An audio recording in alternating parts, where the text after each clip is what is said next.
Welcome back to official Akhtar Rahman sir YouTube channel. एका नवीन व्हिडिओमध्ये आपले पुन्हा एकदा स्वागत आहे मित्रांनो. महाराष्ट्र शिक्षक पात्रता परीक्षा महाटेट 21 जून 2026 पेपर 1 आणि पेपर 2 साठी विषय बालमानसशास्त्र व अध्यापनशास्त्र आपण या ठिकाणी काही इम्पॉर्टंट आणि सिलेक्टेड प्रश्न संपूर्ण अभ्यासक्रमाच्या आधारावर पाहणार आहोत मित्रांनो. कारण जशा प्रकारचे प्रश्न परीक्षेमध्ये विचारले गेलेले आहे, प्रत्येक प्रश्न जे आपण आजच्या या व्हिडिओच्या माध्यमातून ॲड केलेला आहे मित्रांनो इम्पॉर्टंट असणार आहे. तर चला व्हिडिओला सुरू करूया. व्हिडिओ सुरू करण्या अगोदर आपण जर आमच्या चॅनलवर नवीन असाल तर चॅनलला सबस्क्राईब करा. साईडचे जे बेल नोटिफिकेशन आहे त्याला देखील ऑन करा, जेणेकरून आपल्याला अशाच प्रकारचे व्हिडिओ वेळेवर पाहायला मिळेल. डिस्क्रिप्शनमध्ये आमच्या टेलिग्राम आणि व्हॉट्सअप चॅनलची लिंकसुद्धा दिलेली आहे. तिथे जाऊन आपण आमच्या टेलिग्राम आणि व्हॉट्सअप चॅनललासुद्धा जॉईन करू शकतात. आणि जर तुम्हाला आमच्या चॅनलची मेंबरशिप हवी असेल तर जॉईन बटनला जॉईन करून आपण ही मेंबरशिप घेऊ शकतात मित्रांनो. व्हिडिओला प्लीज लाईक करा आणि चॅनलवर नवीन असाल तर चॅनलला सबस्क्राईब करा. पाहूया प्रश्न क्रमांक 1. पहिला जे प्रश्न आहे ते अशा प्रकारे दिलेला आहे की जेव्हा साधना चेतकाचे वर्गीकरण करायला शिकते व संवाद साधण्याच्या दृष्टीने विचार करू लागते तेव्हा जीन पियाजेच्या मते या अवस्थेस डॅश डॅश अवस्था असे म्हणतात. अशा प्रकारे हा प्रश्न आहे मित्रांनो. इम्पॉर्टंट प्रश्न आहे. प्रश्न तुम्ही समजून घ्या, प्रश्न वाचून घ्या की जेव्हा साधना चेतकाचे वर्गीकरण करायला शिकते व संवाद साधण्याच्या दृष्टीने विचार करू लागते. लक्षात ठेवा, संवाद साधण्याच्या दृष्टीने विचार करू लागते तेव्हा जीन पियाजेच्या मते डॅश डॅश अवस्था असते. ऑप्शन 4 आपल्याकडे या ठिकाणी दिलेले आहे मित्रांनो. आणि बरोबर उत्तर काय राहणार आहे तर शब्दपूर्व अवस्था म्हणजे ऑप्शन जे 2 दिलेला आहे, पर्याय जे 2 दिलेला आहे आपला योग्य उत्तर असणार आहे. पुढचा प्रश्न, प्रश्न क्रमांक 2. दुसरा जे प्रश्न आहे, प्रश्न स्क्रीनवर अशा प्रकारे दिलेला आहे की विद्यार्थ्यांच्या विचारशक्तीच्या व तर्कशक्तीचा विकास होण्यासाठी शिक्षकांनी काय टाळावे. अशा प्रकारे हा प्रश्न आहे. सोपा प्रश्न आहे. आपल्याला 4 ऑप्शन्स दिलेले आहे. शिक्षकांनी आपले मते विद्यार्थीवर लादू नये म्हणजे पहिले जे विधान आहे बरोबर आहे. ऑप्शन 2 दिलेला आहे की मुलांना मते मांडण्याची मुभा द्यावी, बरोबर आहे.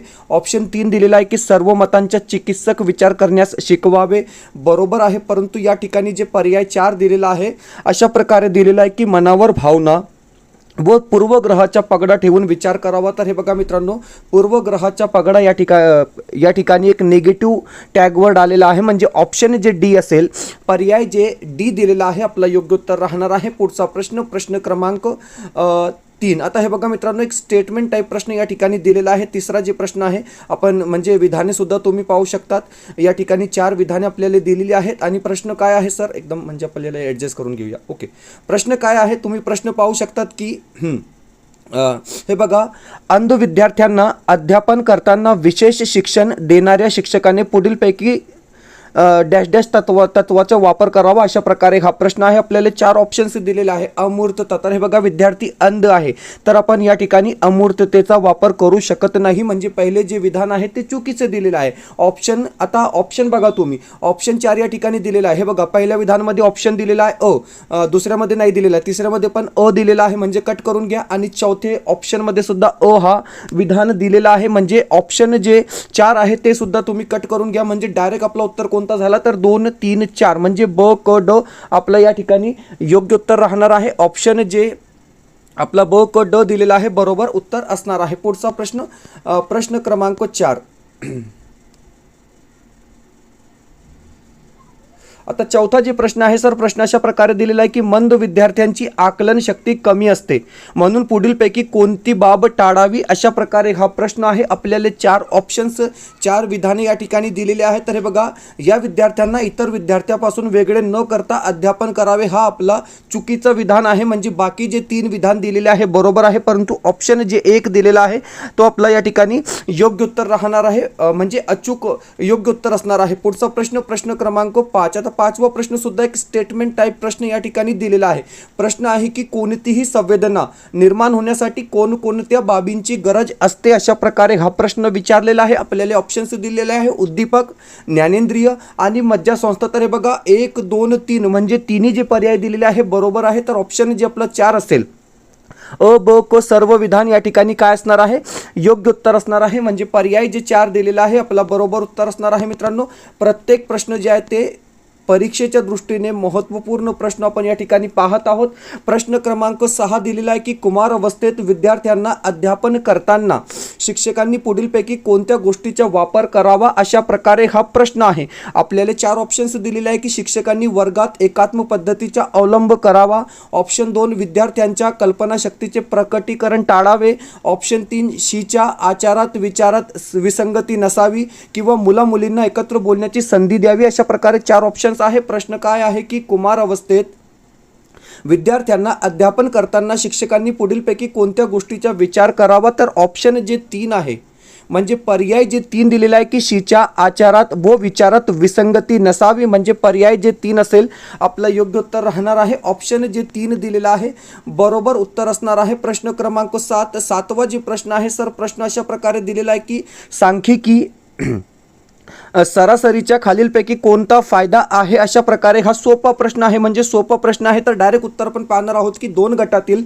तुलनात्मक निष्कर्ष काढता येते, म्हणजे पर्याय जे 1 दिलेला आहे, ऑप्शन जे 1 दिलेला आहे आपला योग्य उत्तर असणार आहे, बरोबर उत्तर असणार आहे। पुढचा प्रश्न प्रश्न क्रमांक 8। आता 8वा प्रश्न काय आहे बघा, 8वा प्रश्न सर अशा प्रकारे दिलेला आहे की बिनेच्या बुद्धिमापन परिमाण श्रेणीचे खालीलपैकी कोणते वैशिष्ट्य नाही, अशा प्रकारे हा प्रश्न या ठिकाणी विचारलेला आहे। बुद्धिमापनासाठी सर्वप्रथम अस्तित्वात आलेली मोजपट्टी होय, म्हणजे पहिले विधान बरोबर आहे। ही परिमाण श्रेणी तयार केल्यामुळे स्मृती मन शक्तीचे मापन करून बुद्धीविषयी निष्कर्ष काढले सुरू झाले। ऑप्शन 2 या ठिकाणी चुकीचा दिलेला आहे। पर्याय 3 या परिमाण श्रेणीतील प्रश्न साधे व्यवहार्य व परिमाणकारक आहेत, बरोबर आहे। आणि पर्याय 4 सामान्य बुद्धीचे मापन करणे शक्य झाले, म्हणजे ऑप्शन 4 सुद्धा बरोबर आहे, परंतु पर्याय 2 या ठिकाणी चुकीचे विधान असणार आहे, म्हणजे आपलं योग्य उत्तर असणार आहे। पुढचा प्रश्न सर प्रश्न क्रमांक 8वा जे प्रश्न आहे, प्रश्न बघा की ब्रुनर यांनी मांडलेल्या बौद्धिक विकासात्मक अनुदेशन उपपत्तीचे खालीलपैकी कोणते वैशिष्ट्य नाही।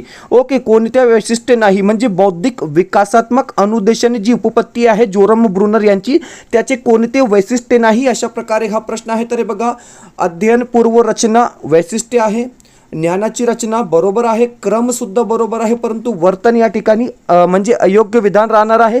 तर पर्याय जे डी दिलेला आहे, ऑप्शन जे डी दिलेला आहे आपला बरोबर उत्तर असणार आहे। प्रश्न क्रमांक 10 सर 10वा जे प्रश्न आहे, प्रश्न अशा प्रकारे दिलेला आहे की खाली दिलेल्या उदाहरणांमध्ये कोणते उदाहरण गुण वैशिष्ट्याच्या प्रमाणात फरक दर्शविते, अशा प्रकारे हा प्रश्न आहे। आणि हा सुद्धा एक सोपा प्रश्न आहे की ऋतुजाला गाडीच्या आवाजावरून गाडी ओळखण्याचा छंद आहे, अशा प्रकारे उत्तर या ठिकाणी असू शकतो असणार आहे, म्हणजे पर्याय जे 2 दिलेला आहे आपला बरोबर उत्तर असणार आहे। मित्रांनो, व्हिडिओ आवडत असेल तर प्लीज व्हिडिओला लाईक करा। आपण जर आमच्या चॅनलवर नवीन असाल तर चॅनलला सबस्क्राईब करा। डिस्क्रिप्शनमध्ये आमच्या टेलिग्राम आणि व्हॉट्सअप चॅनलची लिंक सुद्धा दिलेली आहे, तिथे जाऊन आपण आमच्या टेलिग्राम आणि व्हॉट्सअप चॅनलला सुद्धा जॉईन करू शकतात। आणि जर तुम्हाला आमच्या चॅनलची मेंबरशिप हवी असेल तर जॉईन बटनला जॉईन करून आपण ही मेंबरशिप घेऊ शकतात। मित्रांनो, व्हिडिओला प्लीज लाईक करा आणि चॅनलवर नवीन असाल तर चॅनलला सबस्क्राईब करा। पुढचा जे प्रश्न आहे प्रश्न क्रमांक 11। आता 11वा जे प्रश्न आहे, प्रश्न अशा प्रकारे दिलेला आहे की थॉर्नडाईकच्या संयोजनवादी उपपत्तीमध्ये भुकेल्या मांजरावर प्रयोग केल्यानंतर अध्ययन प्रक्रियेची पुढीलपैकी कोणती वैशिष्ट्ये दिसून येते। थॉर्नडाईकच्या संदर्भात हा प्रश्न या ठिकाणी विचारलेला आहे। आपल्याला 4 पर्याय दिलेले आहे, सज्जता, प्रेरणा, तयारी, ढुंडीकरण। ऑप्शन 2 तयारी, सज्जता, प्रेरणा, पुनरावृत्ती। ऑप्शन 3 प्रेरणा, शोधनात्मक हालचाली, योगायोगाने यश, यशामुळे दृढीकरण। ओके, म्हणजे पर्याय 3 बरोबर आहे। ऑप्शन जे 3 दिलेला आहे आपलं योग्य उत्तर राहणार आहे, पर्याय जे 3 दिलेला आहे बरोबर उत्तर असणार आहे। पुढचा जे प्रश्न आहे सर प्रश्न क्रमांक 12वा जे प्रश्न आहे ते अशा प्रकारे दिलेला आहे की लहान वस्तू व मोठ्या वस्तू एकत्र ठेवल्या तर लहान वस्तूच्या एक व मोठ्या वस्तूच्या एक असे 2 गट दिसतात, बरोबर आहे। हे बाह्योद्दीपकाच्या कोणत्या तत्वानुसार जाणवते, अशा प्रकारे हा प्रश्न दिलेला आहे। आपल्याला 4 ऑप्शन्स दिलेले आहे, सानिध्य, सादृश्य, अखंडत्व किंवा समावेश। तर बघा पर्याय पर्याय जे 2 दिलेला आहे आपला योग्य उत्तर असणार आहे। ऑप्शन जे 2 असेल आपला बरोबर उत्तर असणार आहे। मित्रांनो, पुढचा प्रश्न प्रश्न क्रमांक 13। पुन्हा एक स्टेटमेंट टाईप प्रश्न या ठिकाणी आपण ॲड केलेला आहे। प्रश्न आहे की खालीलपैकी कोणते प्रश्न निश्चित प्रतिक्रियात्मक प्रश्न आहे, म्हणजे ज्यांचा आन्सर फिक्स असतो। ओके, म्हणजे ज्यांचा आन्सर फिक्स असतो. प्रश्न आहे की निश्चित प्रतिक्रियात्मक प्रश्न कोणते? तर हे बघा या ठिकाणी दासबोध हा ग्रंथ कोणी लिहिला? म्हणजे एका वाक्यात प्रश्न या ठिकाणी झाला, म्हणजे हा पर्याय आहे. सूर्यास्ताचे वर्णन करा.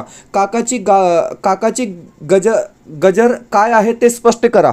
ओके, आणि त्यानंतर दिलेलं आहे की महाराष्ट्राची राजधानी कोणती? म्हणजे एका वाक्यात हा सुद्धा एक प्रश्न आहे. म्हणजे अ आणि ड आपलं या ठिकाणी बरोबर विधान राहणार आहे. पर्याय जे 2 दिलेला आहे योग्य उत्तर असणार आहे. पुढचा प्रश्न प्रश्न क्रमांक 14.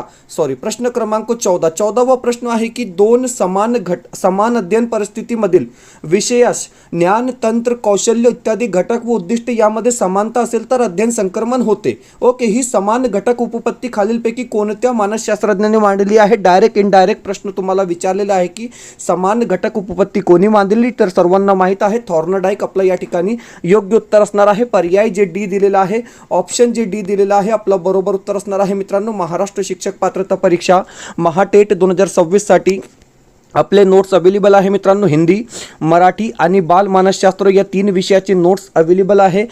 PDF मध्ये तुम्हाला हे नोट्स दिले जाणार मित्रांनो. 399 मध्ये आपण हे कॉम्बो पॅक तयार केलेला आहे. आणि विशेष बाब म्हणजे महाटेट 2026 साठी ही अपडेट नोट्स आहे. म्हणजे 2021च्या परीक्षेसाठी आपण हे नोट्स तयार केलेले आहे मित्रांनो. म्हणजे 90 मार्कासाठी हे नोट्स तुम्हाला या ठिकाणी दिली जाणार आहे पेपर 1 आणि पेपर 2 साठी. आणि 90 पैकी कमीत कमी तुम्हाला 70 मार्क या ठिकाणी मिळाले पाहिजे, अशा प्रकारे हे नोट्स आहे मित्रांनो. और अगर आप हिंदी के सिर्फ नोट्स परचेस करना चाहते हो, सिर्फ बाल मानसशास्त्र के, मराठी के, तो आप कोई भी एक नोट्स को ले सकते हैं दोस्तों. स्क्रीन पर व्हाट्सअप नंबर दिया गया है, इस नंबर पे कांटेक्ट कर क्या है आप इसको परचेस कर सकते हैं दोस्तों. वीडियो को प्लीज़ लाइक कर लेंगे और चैनल पे नए हो दोस्तों तो चैनल को सब्सक्राइब कर लेंगे. बढ़ते हैं हम अपने अगले प्रश्न की तरफ. प्रश्न क्रमांक 15. आता 15वा प्रश्न पाहूया. 15वा जे प्रश्न आहे सर, प्रश्न अशा प्रकारे दिलेला आहे की सहवास विषयक प्रेरणा खालीलपैकी कोणत्या प्रेरणेचा घटक आहे? अशा प्रकारे हा प्रश्न आहे. आपल्याला 4 ऑप्शन्स दिलेले आहे आणि सोपा प्रश्न आहे. सामाजिक प्रेरणा आपला या ठिकाणी योग्य उत्तर असणार आहे, कारण सहवास विषयक प्रेरणा खालीलपैकी कोणत्या प्रेरणेचा घटक आहे? तर सामाजिक प्रेरणेचा घटक आहे. म्हणजे पर्याय जे 3 दिलेला आहे, ऑप्शन जे 3 दिलेला आहे आपला योग्य उत्तर राहणार आहे. पुढचा प्रश्न प्रश्न क्रमांक 16. 16वा जे प्रश्न आहे, प्रश्न अशा प्रकारे दिलेला आहे की अध्ययन विषयक सरावाचा नियम हा डॅश डॅश आहे. ओके, अशा प्रकारे हा प्रश्न विचारलेला आहे. म्हणजे थॉर्नडाईकच्या सरावाच्या नियमासंदर्भात हा प्रश्न आहे. आपल्याला ऑप्शन्स दिलेले आहे. अध्ययन पाठ्यपुस्तकावर प्रभुत्व मिळण्यास सांगतो. ऑप्शन 2 अध्ययन पाठ्यवस्तूशी संबंधित प्रस्तावना करण्यास सांगतो. ऑप्शन 3 अध्ययन पाठ्यवस्तूशी संबंधित चांगला अनुभव देणारी कृती करण्यास सांगतो, किंवा अध्ययन पाठ्यपुस्तकाकडे दुर्लक्ष करण्यास सांगते. अशा प्रकारे आपल्याला 4 ऑप्शन्स दिलेले आहे, 4 पर्याय दिलेले आहे आणि बरोबर उत्तर असणार आहे की अध्ययन पाठ्यपुस्तकावर प्रभुत्व मिळण्यास सांगतो. म्हणजे ऑप्शन जे 1 दिलेला आहे, पर्याय जे 1 दिलेला आहे आपला योग्य उत्तर असणार आहे. पुढचा प्रश्न प्रश्न क्रमांक 17. 17वा जे प्रश्न आहे सर, प्रश्न अशा प्रकारे दिलेला आहे की गगनेने अध्ययनासंबंधी कोणते मत मांडले? अशा प्रकारे हा प्रश्न आहे. सोपा प्रश्न आहे. आपल्याला 4 पर्याय 4 विधाने दिलेली आहे आणि पर्याय जे 3 आहे की खालच्या स्तरावरील अध्ययन झाल्याशिवाय वरच्या स्तराचे अध्ययन करता येत नाही. मतलब होता है कि प्राइमरी में अगर आप ठीक से नहीं पढ़ेंगे तो फिर हाई स्कूल में उतना बच्चा नहीं पढ़ पाता. म्हणजे एक एग्जाम्पल आहे. अशा प्रकारे तुम्ही या ठिकाणी या प्रश्नाचं उत्तर देऊ शकतात. ओके, पुढचा प्रश्न प्रश्न क्रमांक 18. 18वा जे प्रश्न आहे, अल्बर्ट बंदुरा यांनी खालीलपैकी कोणती अध्ययन उपपत्ती मांडली? अशा प्रकारे हा प्रश्न बांदुरा संदर्भात या ठिकाणी विचारलेला आहे. सोपा प्रश्न आहे. म्हणजे डायरेक्ट उत्तर आपण पाहणार आहोत की त्यांनी सामाजिक निरीक्षणात्मक अध्ययन उपपत्ती मांडली. पर्याय जे डी दिलेला आहे, ऑप्शन जे डी दिलेला आहे आपला योग्य उत्तर असणार आहे. पुढचा प्रश्न प्रश्न क्रमांक 19.